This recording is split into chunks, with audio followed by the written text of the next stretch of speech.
Do you want to save money at the grocery store, eat more organic, whole foods, cultivate food security, and feel more connected to the earth?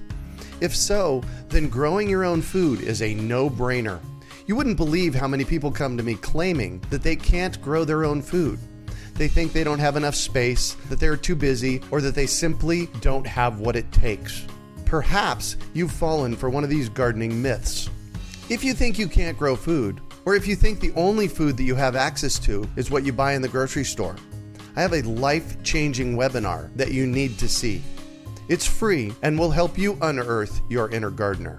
I've helped thousands of people just like you learn to grow their own food, and I'm speaking from my own experience when I say that with the right knowledge in place, there is no such thing as a black thumb. With this webinar, you can begin making your garden dreams come true and start growing delicious, nutritious food for your family. Just text GARDEN to 44222 or go to iwanttogarden.com and you will receive our free webinar about the 7 key factors you need to know to grow your own food. Remember, that's GARDEN to 44222 or iwanttogarden.com. You're listening to the Urban Farm Podcast, your partner in the Grow Your Own Food revolution. Whether you've just been introduced to urban farming or you're a lifelong advocate, we're sure you'll leave feeling more informed, equipped, and empowered to dig deeper into the soil of your local food economy. With you every step of the way, here's your host, Greg Peterson. Today on the Urban Farm Podcast, we have Pam Freeman to talk about chicken raising realities. Pam is the editor of both the Backyard Poultry and Countryside magazines. After she received 4 Silver Laced Wyandotte chicks from the Easter Bunny, her flock grew quickly and Pam launched Pam's BackyardChickens.com. In the years that followed, she hand-raised chicks, nursed chicks and chickens back to health, and experienced the entire life cycle many times over. Pam is also the resident Ask the Expert columnist for Backyard Poultry magazine and continues to write regular posts about chicken keeping and homesteading.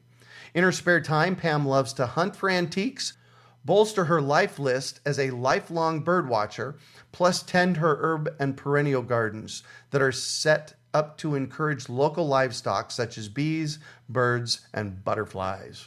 Plus, her latest book is Backyard Chickens Beyond the Basics. Welcome to the show today, Pam. Hi, it's great to be here. Oh, and I'm always excited to talk about chickens.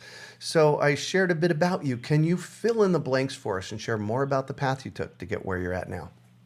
Started out raising chickens because my family, we moved to the country. We own 13 acres on a hillside by the Ohio River. Uh-huh.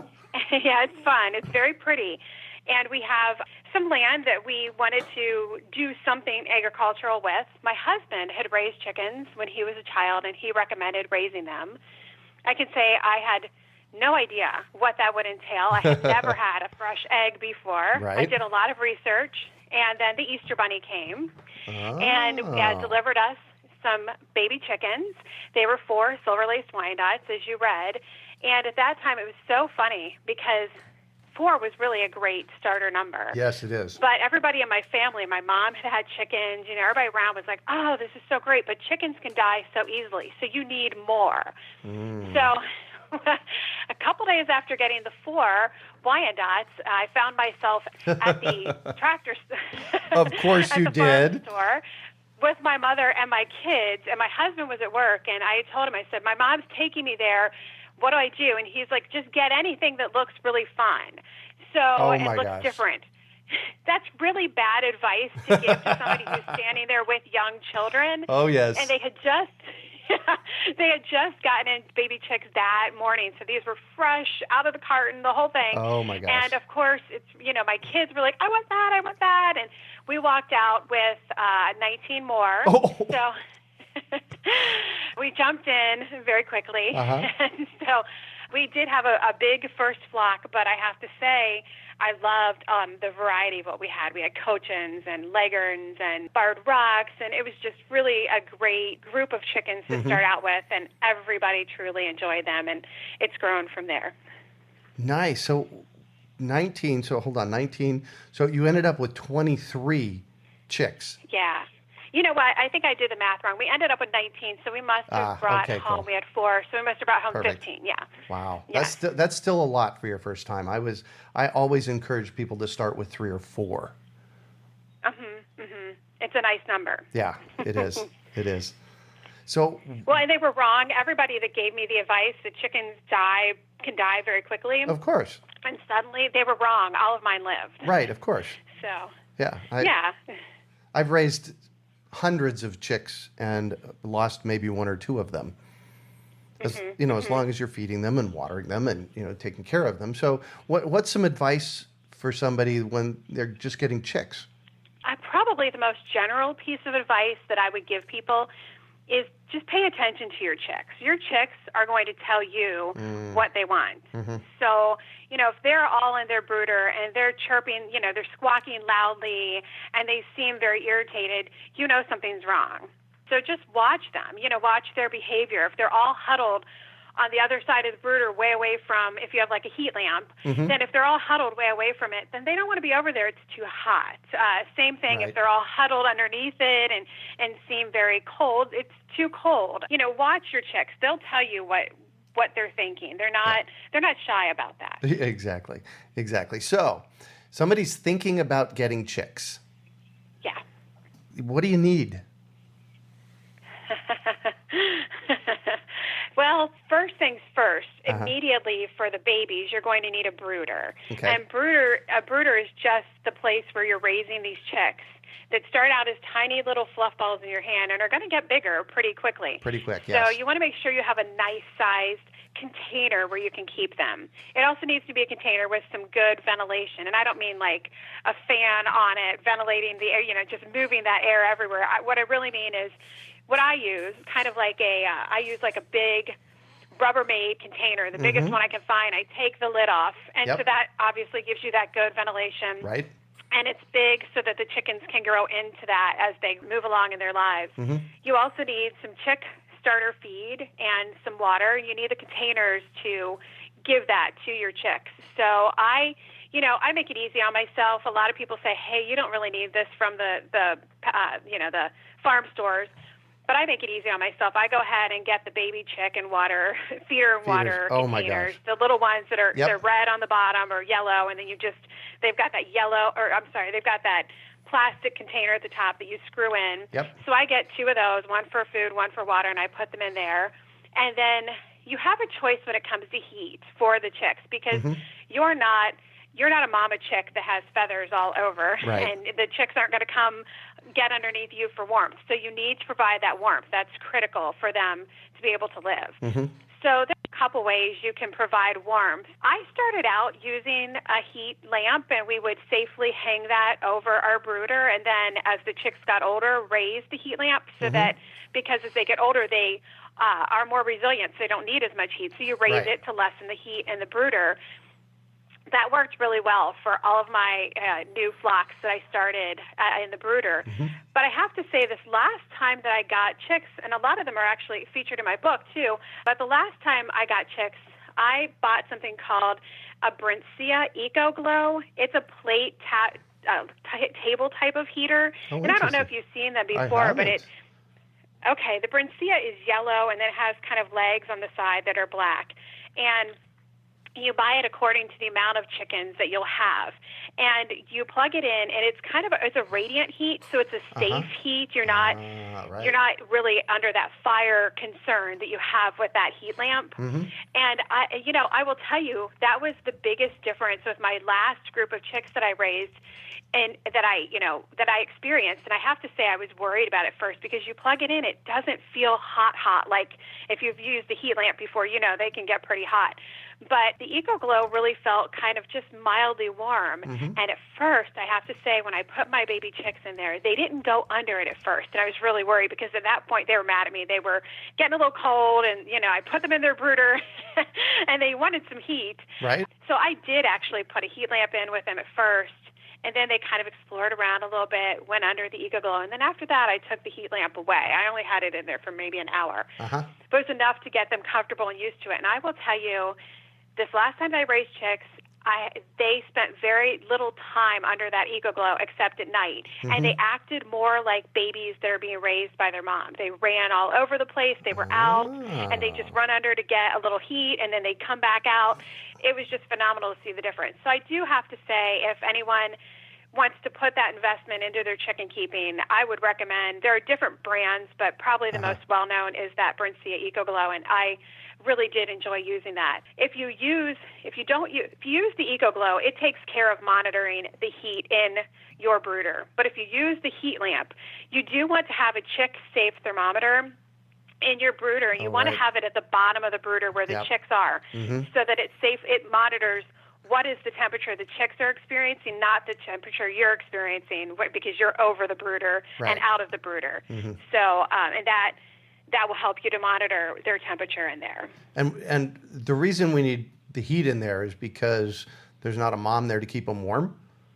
Right. Yeah. No mom. Yeah. If you're hand raising them, yes. Right, exactly. So that's Brinsea, Brincia. Yes. I'm looking at this heater. It looks really cool. It is very cool. And it is, it's a little expensive. I think mine was $70, I want to say. I know the price probably changes very, by where you bought it or buy it from. But I have to say, we probably made that up in using less electricity. We didn't worry when we left the house. I can remember always having to worry that, oh gosh, I hope nothing happens with that heat lamp. And there are instances where people have had houses burned down, they've lost their chicks. I mean, it's just been really bad. And so this, I had no worries with it at all. Nice. It was a good experience, and I have to say one that I would recommend to anybody that's starting out with raising chicks. Cool. So now we've got chicks, and they're how old before they get to go into a bigger coop? Well, you really have to look at that. I start out with a Rubbermaid container, and I don't know. You've probably seen them. I get mine at Target, frankly. They're the ones sitting on the shelves, the longest one I can find. So they stay in there for a couple weeks, and then what I like to do, I don't know if you've seen the puppy Playpens that you can buy. They're kind of meshy at the top, but they have cloth at the bottom, and they're rounded, and so they fold down actually, so you can store them away easily. And the idea with it being for puppies is that you can take it in your car and then set it out anywhere and keep your puppies safe. They have a removable bottom too. So I actually, before my chicks go outside, I have kind of an interim step, and that is I move them into one of those puppy Playpens. It's bigger, and so the chicks aren't quite ready to go outside. They still need a little of that heat from the, either your heat lamp or your Brincia, and then they stay in that for a little bit. So my chicks, I move them outside gradually. Chicks really, it really depends on the weather where you are and the time of year you're raising them. I can say that I've raised chicks. I've started raising them early, like when it's still winter, in March. And then at that point, even at 6 weeks, my chicks are fully feathered and pretty much able to regulate their heat. But at the same time, outside, it's 30 degrees and snowing, so they're not going out then. So those are all considerations you have to take into when you are putting your chickens outside. But for the most part, if you, say you get your chickens around Mother's Day, in May, or you get them in April, you can start taking them outside around 3 weeks old, and if the temperature stays at 70 or above with very little wind, they can go out at that juncture, but only for little bits of time. And that's what's kind of nice about those puppy Playpens. I have two. So I have one that stays in the garage, where my chickens are taking their step from, they were in the Rubbermaid brooder inside my house, where it's all warm and nice and comfortable. Then I move them into the garage, into that puppy Playpen that's really big and can allow for their growth. I have a second puppy playpen that I put outside. And if you don't have a puppy playpen for outside, you can just make something with some chicken wire. And I normally don't recommend chicken wire, but for something temporary that you're using for your baby chicks, you can do something that's really secure for them, and you can put them out there. But when they're young, at 3 weeks old, and the temperature's only, hopefully more than 70 degrees outside, they really don't need to stay out that long. It's really just kind of a little adventure out to the outdoors. Exactly. They can't regulate themselves well, so you've got to stay with them. You've got to protect them. They can't protect themselves. And you need to watch them. If the wind kicks up or anything like that, make sure you put like a box in there or something where they can get into it, get out of the elements for a sec while you get everybody back inside. Right. So the first ventures outside are not, hey guys, just run around my yard. The first adventure outside is you're going to be in the puppy playpen or in the little temporary enclosure that I've built for you. And you're just going to be here for a little bit to peck around and check out the grass and the dirt and the bugs and things like that. Got it. So, that juncture in time where you start putting them outside really does depend on what time of year you start raising your chicks. Yeah. Well, that, here in Phoenix, we don't get that stuff, that white stuff that falls from the sky, that I'm allergic to. Yeah, we don't get that here. So we actually start our chicks in the fall here. People do that here too. That's not unusual. Yeah. Some people really like to do that. And I understand because in the fall, if you start them out, sometimes you're starting out with those warmer temperatures. So you can get them out a little bit earlier too. Right. One thing I would interject there is that if you're raising your chicks in the fall, know that your chickens probably will not start laying their eggs until the spring. I get a lot of questions from people who wonder, I got my chicks in the fall, but they haven't laid at all, and it's mid-January, and I'm not sure why that is. And the reason is they're maturing over the winter where there's very little daylight, and their laying cycle is dependent on that daylight. So you won't have them lay eggs until spring when the daylight hours are much greater than the winter. Yeah. Well, and how long does it take to go from chick to hen laying eggs? They can lay eggs at around 21 weeks. But it really depends on the breed.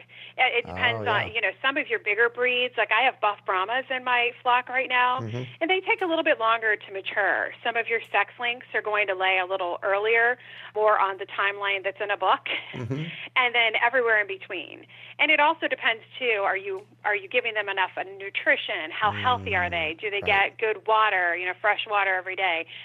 So that 21 weeks is it's a generality, but you'll see a lot of variance in between that. Yeah. Let's talk about feed here for a moment and address that, because when a chick is growing, they need a different feed than they do when they're laying, correct? Right. Yeah. So tell us about that. You start off with a starter feed for your chicks, and a starter feed, there's really one big choice with a starter feed that you have to make, and that is, do you buy a medicated starter feed or a non-medicated starter feed? That really depends. There's kind of a lot of controversy that goes along with that. A lot of people have very strong opinions about medicated versus non-medicated feed. Right. What it is that baby chicks, and it's just like a baby human in that regard, their immune systems are maturing. So they don't have an immune system that can fight off everything out there because it's really never been exposed to everything out there. Now, one of the big diseases that baby chicks can get is coccidiosis. It's a pretty big killer of baby chicks. So a medicated starter feed is aimed at reducing the amount of exposure to coccidiosis so the babies can wait until their immune systems are mature enough to handle that. So what happens is, a good rule of thumb is, if you have your chicks vaccinated before you get them, you can choose to get them vaccinated for coccidiosis. If you get them vaccinated, then you don't need to feed them a medicated starter feed. If you don't get them vaccinated, then a good rule of thumb is to use that medicated starter feed. Now, people do wonder, does that mean that my chickens are getting an antibiotic? It does not. It's not an antibiotic in that food. And so other people say, it's not organic. It really has nothing to do with that. It has to do with helping their immune systems handle what what's out there in the environment, and coccidiosis is quite a big killer for them. If you choose to start with medicated starter feed, then you need to feed that the whole way through. It's not something you can, I'll just feed for a couple weeks and then I'll get rid of it and feed the other kind. You really want to keep it the whole entire way through until they move into layer feed, and that would be at about 16 to 18 weeks old. Well, and so I've never used a medicated feed. In fact, honestly, I never knew it was available until we started this conversation. What we've done here at the Urban Farm is we actually just feed them a probiotic that we get at the feed store. Okay. Some people, there are a lot of different philosophies this, and working with the magazine, I do hear all the different philosophies that people have. So some people just start straight out with a medicated feed if their chickens are not vaccinated. Others vaccinate and never worry about it again.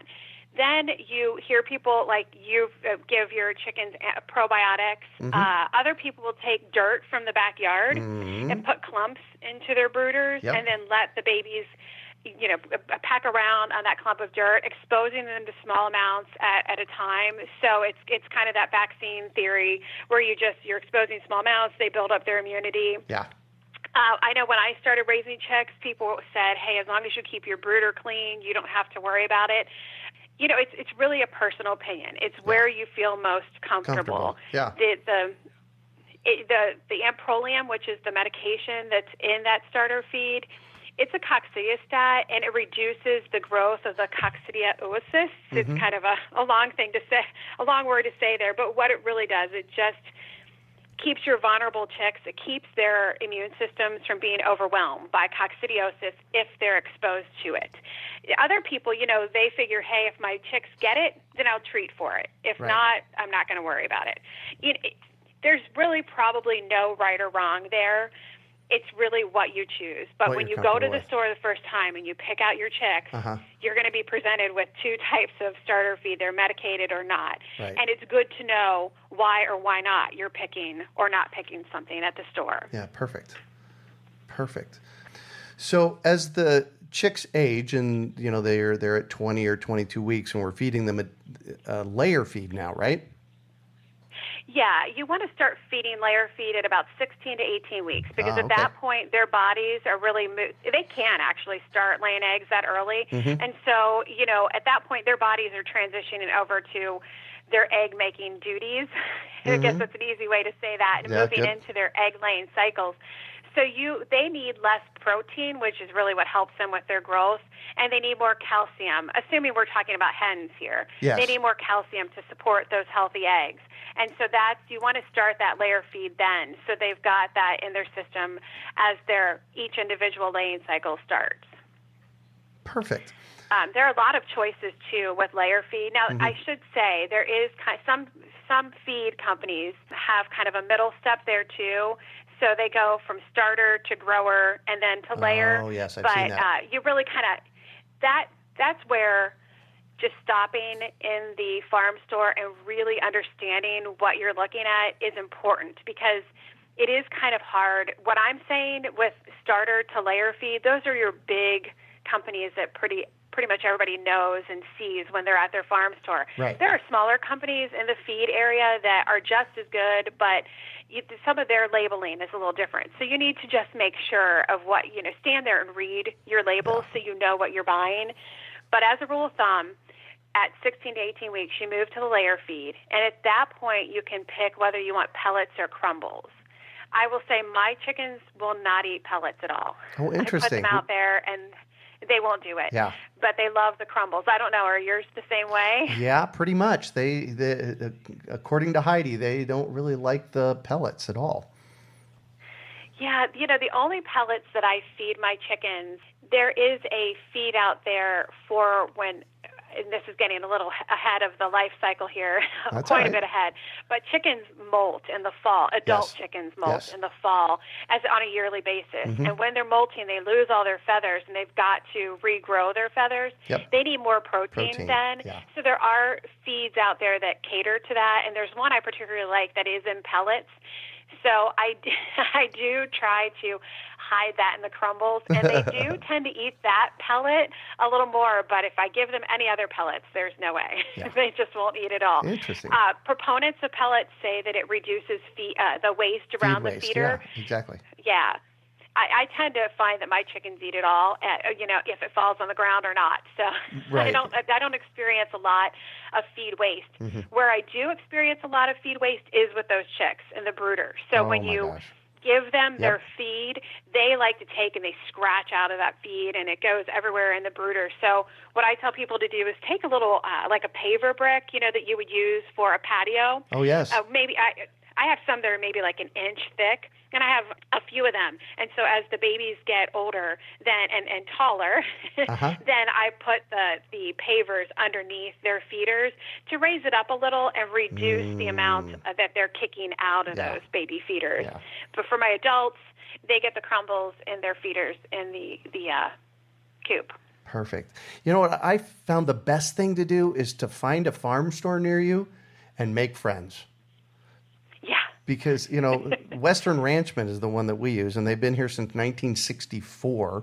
That's decades ago that they've been, and they know what they're talking about. So, find a farm store near you and make friends with them. They'll guide you along the way.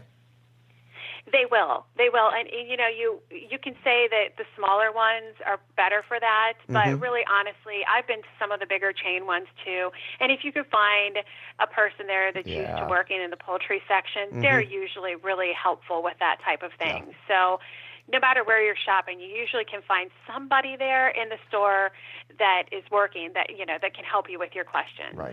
Right, exactly. Also, the internet's out there. And so if you're thinking about a feed, or even if you're standing right there at the feed store and you're trying to buy your food, Google it. Exactly. I've done it myself. Yeah. Yeah, exactly. So we've been talking now for about 15 minutes, and this whole notion of raising chicks can seem a little bit overwhelming and complicated. But what I've experienced, I've been raising chicks since 1999, and it's really not that difficult. Have you found that to be the case? I would agree. I would say that getting them raised up to adulthood is probably the easiest part of it. And then it's the years that follow where things can happen, where people tend to have questions. Yeah, and then, there's the internet, there's urbanfarm.org, there's countrysidenetwork.com, yes. And there's for Backyard Poultry. And PamsBackyardChickens.com as well. Yes. So there's lots of resources out there to get your chickens raised. And I really encourage people to, get 3 or 4 chicks and learn the process, because it's fun and you get to profit by getting eggs, huh? Yes. A lot of people ask me about that. They say, is it cheaper for you to raise your own chickens for eggs than it is to buy your eggs in the grocery store? And I tell them probably not, but it's certainly more fun, and you learn a lot more along the way, and your eggs are much more tasty. Much more tasty and much better for you because you know what's going in them. Yeah. Definitely. Yeah. There is that comfort in knowing. Exactly. So tell me about your book, Backyard Chickens, Beyond the Basics. Yes.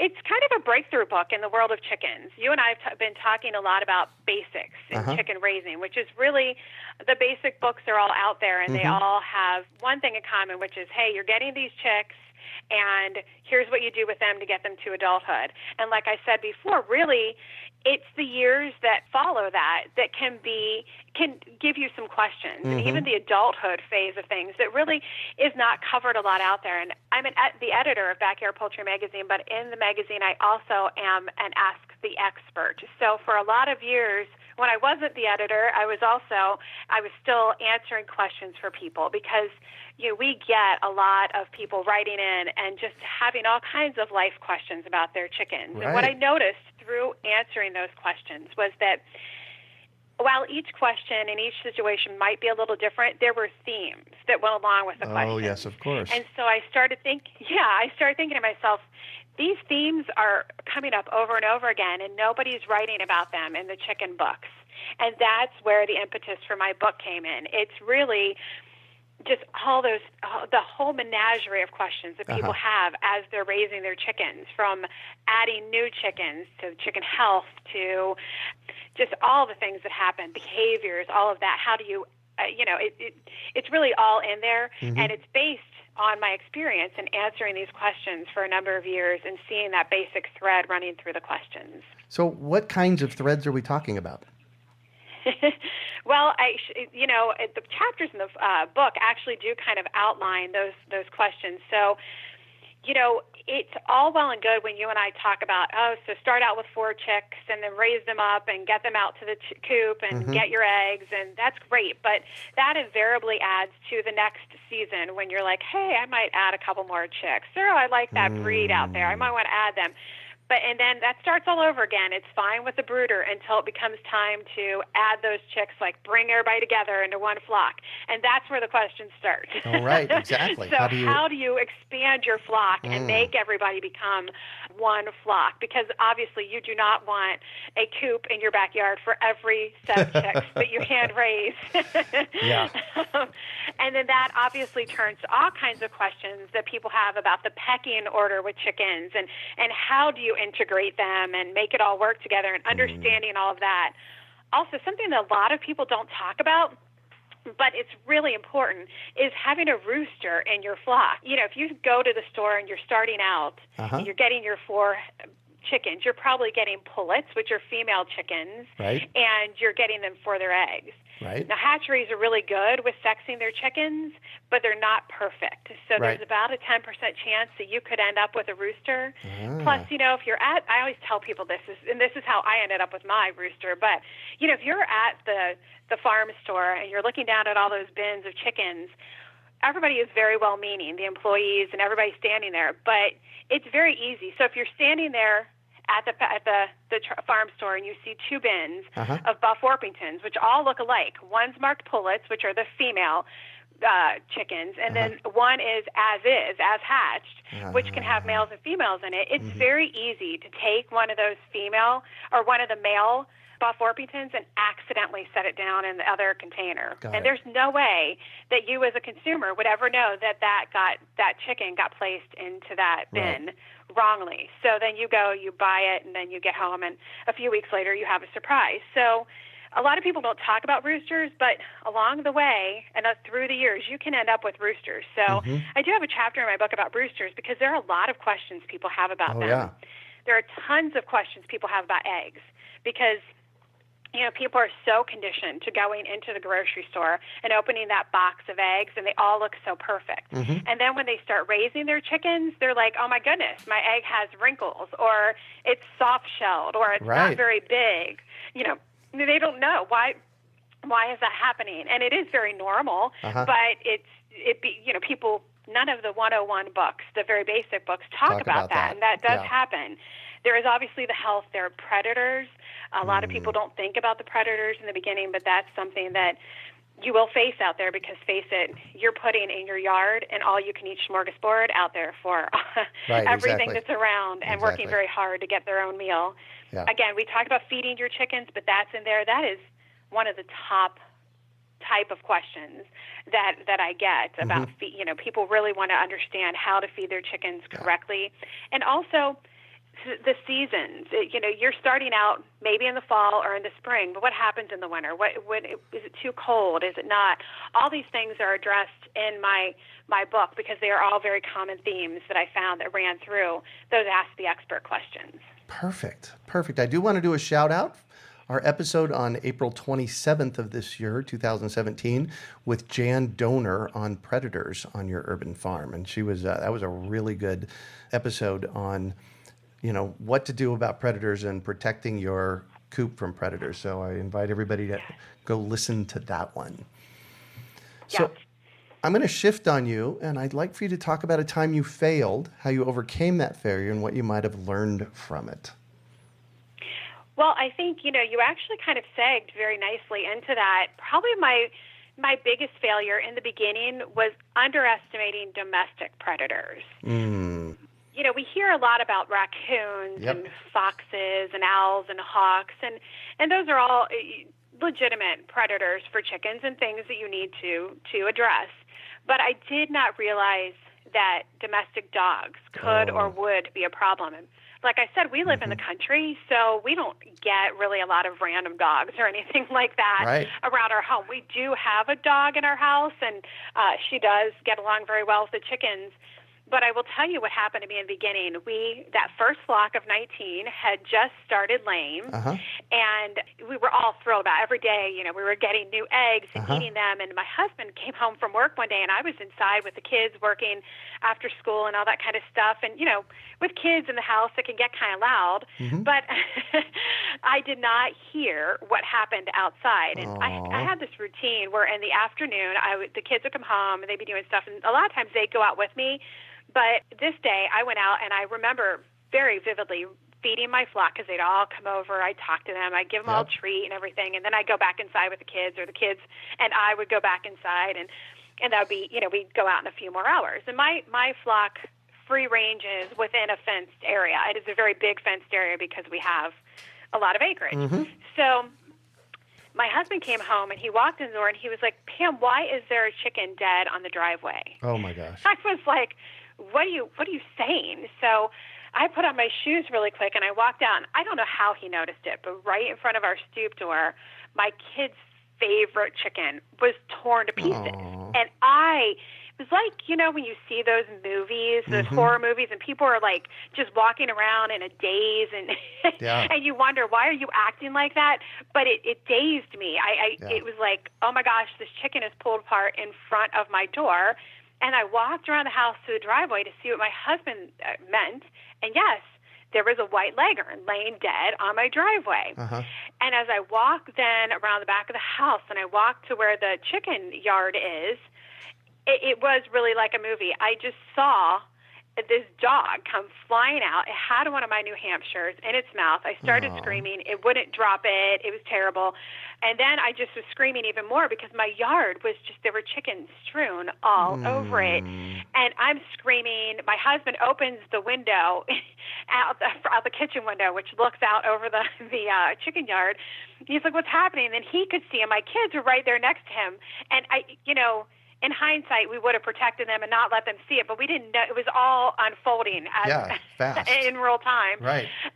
It turns out that even though our yard was fenced, and to this day I don't know how they got in, but it turns out they were neighborhood dogs that were left to roam, that had somehow gotten into our chicken area. And this is what's really bad about roaming dogs. They don't kill like a predator. It needs the food. It has to work hard for it. And you can kind of understand that, right? But a domestic dog, they're just coming in, or a feral dog even, they're coming in and they think it's fun. These things are running all over the yard, and just kill them. It's great fun. And so it ended up that the dogs actually ran down the street to a neighbor's house, started attacking their dog. That neighbor had a gun, and that was the end of these dogs. But for us, we lost 10 of our chickens that day.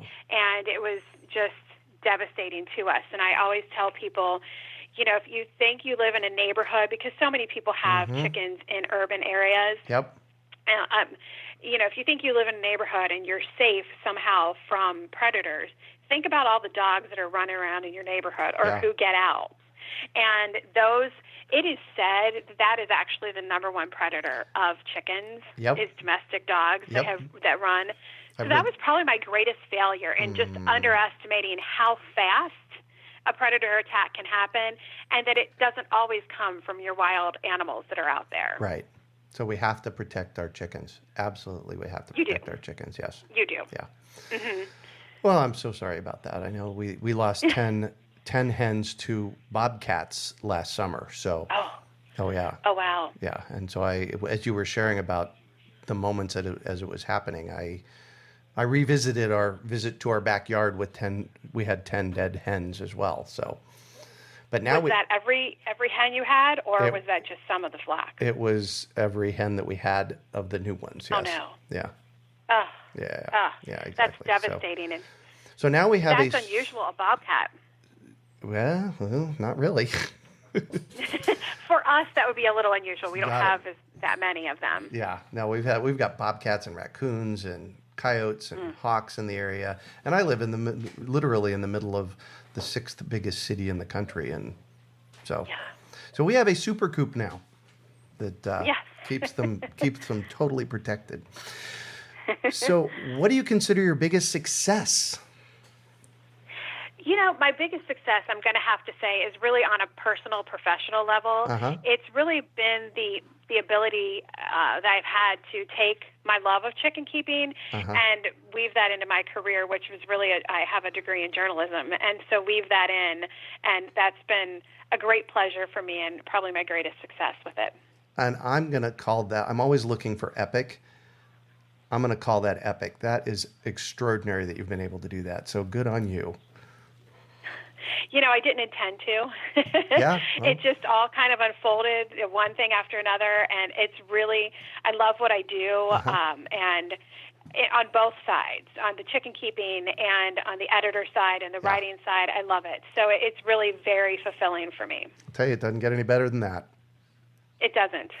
So what drives you? I love animals.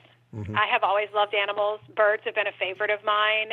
I said I didn't intend to raise chickens, but as a kid, I did have pet birds and loved them. I worked at my local zoo. I was a naturalist. I've always loved animals, and I do really well with them. So I love raising the animals, and I love sharing my experiences with people in the hopes that they'll learn something from it or get something from it. So that's really what drives me. Yeah. It's just that love of the animals and sharing it, my experiences. Awesome. So a book that has been transformational in your life? I can't say that anyone, I obviously, you don't want to hear about all the fiction books I've read. I'm a big reader. Good. But in the chicken keeping world, I can't say that any one book influenced my chicken keeping. I can remember going to our farm store with when we were, just getting started in chicken keeping, and I can actually remember picking up Backyard Poultry each time we went and reading that and enjoying the magazines. So it's kind of weird. It all came full circle. I can tell you that the internet was influential to me. Right now, there are so many great sites out there that people can use. The one that I used in the very beginning religiously, and I still do, is My Pet Chicken. I really enjoyed that website. Beyond Backyard Poultry's website, that was definitely a very influential website for me. Now, I will say, though, I do have a library of chicken books. I love to read them.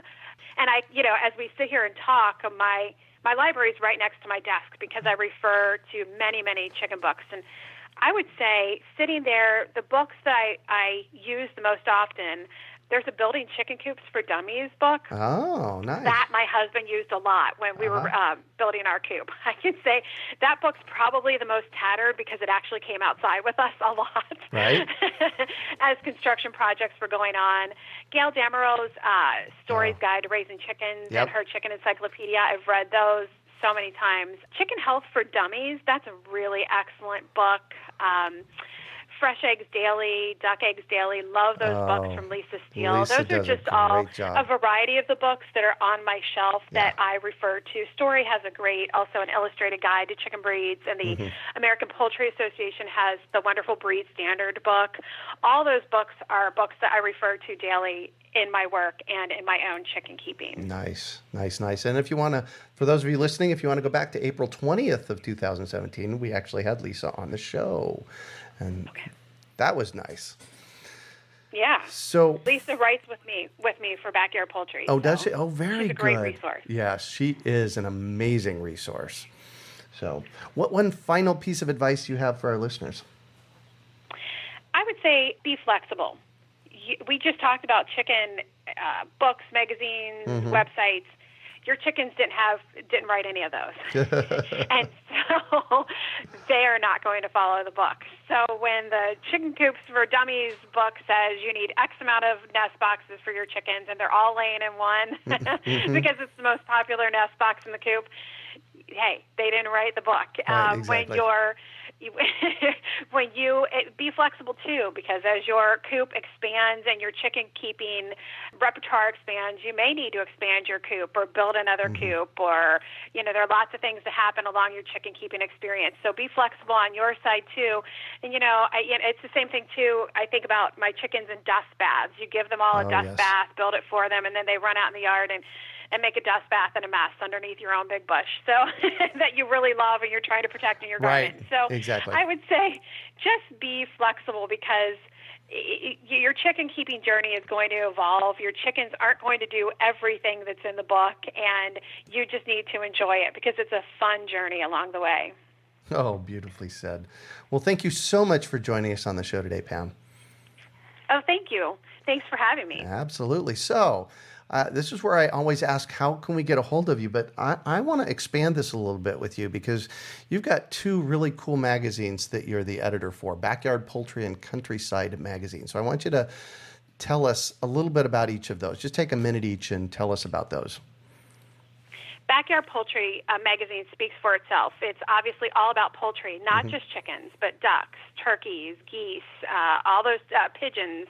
All types of poultry are featured in the magazine, and so it's a really great resource for readers and anyone who's raising any of those types of birds.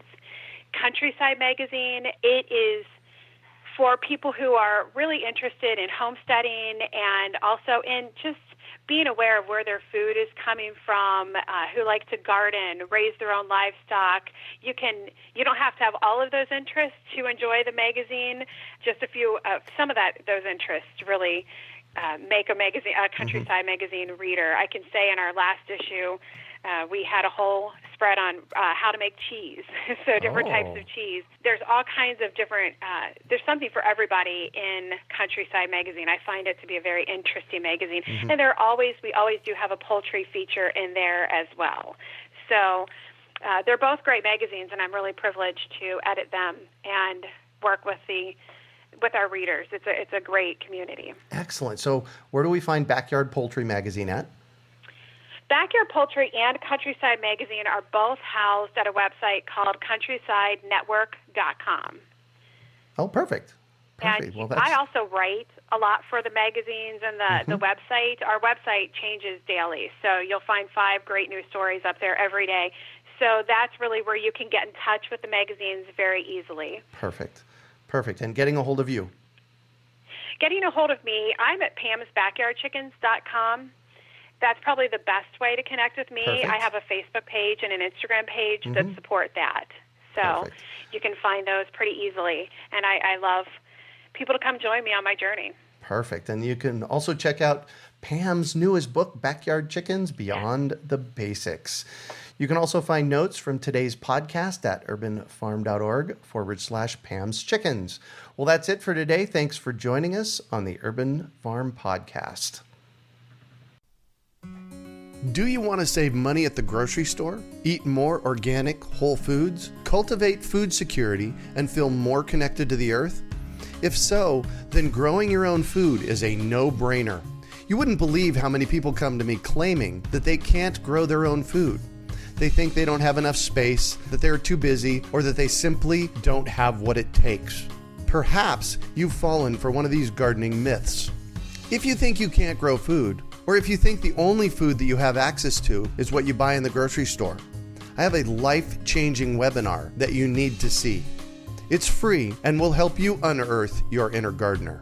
I've helped thousands of people just like you learn to grow their own food, and I'm speaking from my own experience when I say that with the right knowledge in place, there is no such thing as a black thumb. With this webinar, you can begin making your garden dreams come true and start growing delicious, nutritious food for your family.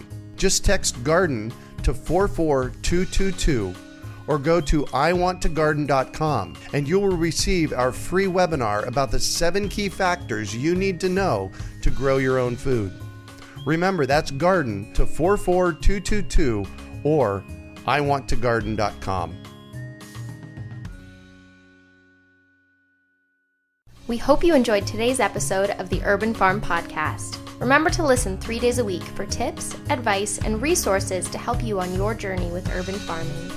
You can find us on the web at urbanfarm.org or send us an email to podcast@urbanfarm.org. In the words of Vincent van Gogh, great things are done by a series of small things brought together. Be encouraged that with each lesson learned and skill developed, you are one step closer in the direction of your dreams.